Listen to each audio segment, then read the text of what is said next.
എല്ലാവരും സുഖമായിരിക്കുന്നല്ലോ. ഇന്ന് ഫോർഗിവ്നെസ് നമുക്ക് എങ്ങനെ ചെയ്യാം എന്നാണ് ഈ വീഡിയോയിലൂടെ ഞാൻ പറയുന്നത്. അപ്പോൾ വീഡിയോ സ്കിപ്പ് ചെയ്യാതെ എല്ലാവരും മുഴുവനായിട്ട് കാണാം. ഓക്കെ.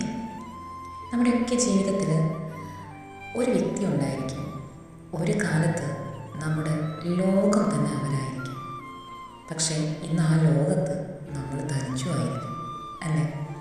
നമ്മൾ അത്രമേൽ സ്നേഹിക്കുന്ന ഒരു വ്യക്തിക്ക് മാത്രമേ നമ്മളെ അത്രയ്ക്ക് ആഴത്തിൽ മുറിവേൽപ്പിക്കാൻ സാധിക്കത്തുള്ളൂ. പക്ഷേ ആ വേദന മറക്കാനോ ക്ഷമിക്കാനോ കഴിയാതെ നമ്മളൊക്കെ ഇപ്പോഴും ഒരു തരത്തിൽ അല്ലെങ്കിൽ മറ്റൊരു തരത്തിൽ ആ വേദനയിൽ ജീവിക്കുന്നവരാണ്, അല്ലേ? അതിൽ നിന്ന് പുറത്ത് കിടക്കാൻ നമുക്ക് എന്ത് ചെയ്യാൻ പറ്റും എന്നതാണ് ഞാൻ പറയുന്നത്. നമുക്ക് ആദ്യം വേണ്ടത് മറക്കുക എന്നത് നമുക്ക് അത്ര എളുപ്പമുള്ളൊരു കാര്യമല്ല. നമുക്കത് മറക്കാൻ കഴിയണമെങ്കിൽ നമുക്ക് ആദ്യം അത് പുറത്തു കൊടുക്കാൻ കഴിയണം, ക്ഷമിച്ചു കൊടുക്കാൻ കഴിയണം. അതിന് നമ്മൾ വേണ്ടത് ആ ഒരു മൊമെൻറ്റിൽ നമ്മൾ ജീവിക്കുക എന്നുള്ളതാണ്. മുന്നേ കഴിഞ്ഞു പോയ ആ ഒരു സംഭവത്തിൽ, ആ ഒരു മൊമെൻറ്റിൽ നമ്മൾ ജീവിക്കുക. ആ സമയത്ത് ആ വ്യക്തി എന്ത് പറഞ്ഞാണോ അല്ലെങ്കിൽ എന്ത് വിഷയത്തിലാണോ നിങ്ങളെ വേദനിപ്പിച്ചത്, ആ നിമിഷത്തെ നിങ്ങൾ എക്സ്പീരിയൻസ് ചെയ്യാം. എന്നിട്ട് ആ മൊമെൻറ്റിൽ നിങ്ങൾക്ക് അവരോട് തിരിച്ചു പറയാനുള്ളത് എന്താണ് അത് നിങ്ങൾ എക്സ്പ്രസ് ചെയ്യാം. ഒരു പേപ്പർ എടുത്ത് അത് നിങ്ങൾ എഴുതാം. നിങ്ങൾക്ക് പൊട്ടിക്കരയാൻ തോന്നുന്നുണ്ടെങ്കിൽ നിങ്ങൾ കരയാം. ആ വ്യക്തിയോട് മറിച്ച് നിങ്ങൾക്ക് എന്തൊക്കെ പറയാനുണ്ടായിരുന്നു അത് മുഴുവനും നിങ്ങൾ ആ പേപ്പറിലേക്ക് എഴുതും. പറയാനുള്ളത് നമ്മൾ പറഞ്ഞ് അവസാനിപ്പിക്കണം. ഒരുപക്ഷെ ആ ഒരു മൊമെൻറ്റിൽ നമുക്കത് സാധിച്ചിട്ടുണ്ടാവില്ല. അവർ പറഞ്ഞപ്പോൾ അല്ലെങ്കിൽ അങ്ങനെ ഒരു സംഭവം ഉണ്ടാകുമ്പോൾ നമ്മൾ ചിലപ്പോൾ പകച്ചു നിന്നിട്ടുണ്ടായിരുന്നു. എല്ലാം കഴിഞ്ഞ് ഇന്ന് ആ വേദനയിൽ ജീവിക്കുമ്പോൾ നമ്മൾ പലപ്പോഴും ചിന്തിക്കും, അന്ന് എനിക്കത് തിരിച്ച് പറയാമായിരുന്നു, എനിക്കതിന് പറ്റിയിട്ടില്ല.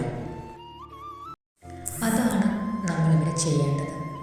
നമുക്ക് പറയാനുള്ളത് മുഴുവനായി നമ്മളൊരു പേപ്പറിലേക്ക് എഴുതുക.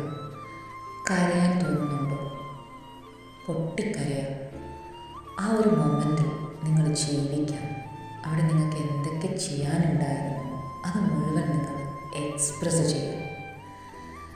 അത് മുഴുവൻ ചെയ്ത് കഴിഞ്ഞാൽ ആ പേപ്പറിലോട്ട് നിങ്ങളത് മുഴുവൻ എഴുതി ചെയ്ത് കഴിഞ്ഞാൽ കുറച്ചു നേരം കണ്ണടച്ചിരിക്കുക.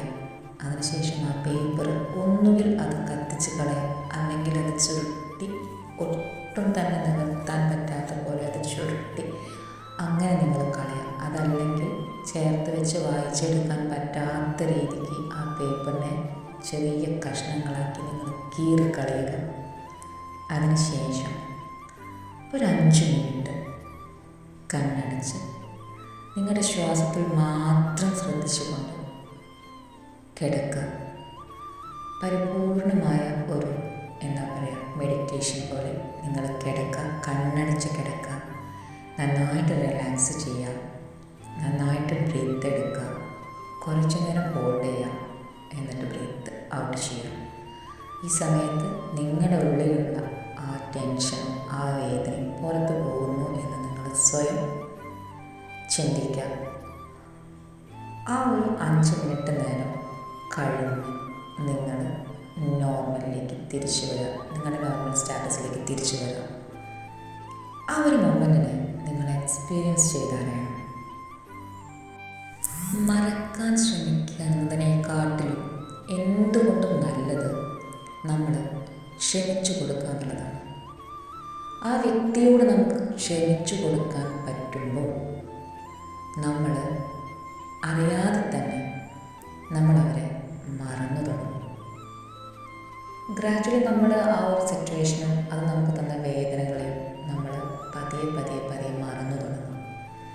അതാണ് ഈ ഒരു വേദനയിൽ നിന്ന് നമുക്ക് പുറത്ത് കടക്കാനുള്ള ഒരു മാർഗം, ഫോർഗിവ്നെസ്. സൈക്കോളജിയിൽ അതൊരു തെറാപ്പി തന്നെയാണ്, ഫോർഗിവ്നെസ് തെറാപ്പി. നമുക്ക് വേദന തന്ന ആളുകളെയും നമ്മൾ അനുഭവിച്ച വേദനകളെയും മറന്നു കളയണം. ജീവിതം മുന്നോട്ട് പോയിക്കൊണ്ടേയിരിക്കും. എപ്പോഴും സ്റ്റക്കായി നിൽക്കുന്നത് നമ്മളാണ്. അത് പാടില്ല.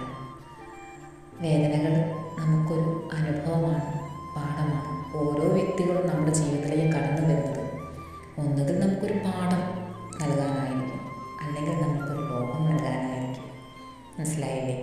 അപ്പോൾ ആ പാഠം ഉൾക്കൊണ്ട് നമ്മൾ മുന്നോട്ട് പോകാന്നുള്ളത്. മറക്കേണ്ടത് മറക്കണം, ക്ഷമിക്കേണ്ടത് ക്ഷമിച്ചു കൊടുക്കണം.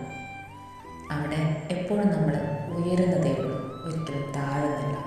മാത്രമല്ല, നമുക്ക് സാധിക്കാതെ പോയ ആ ഒരു വേദനയെ നമുക്ക് ഓവർകം ചെയ്യാൻ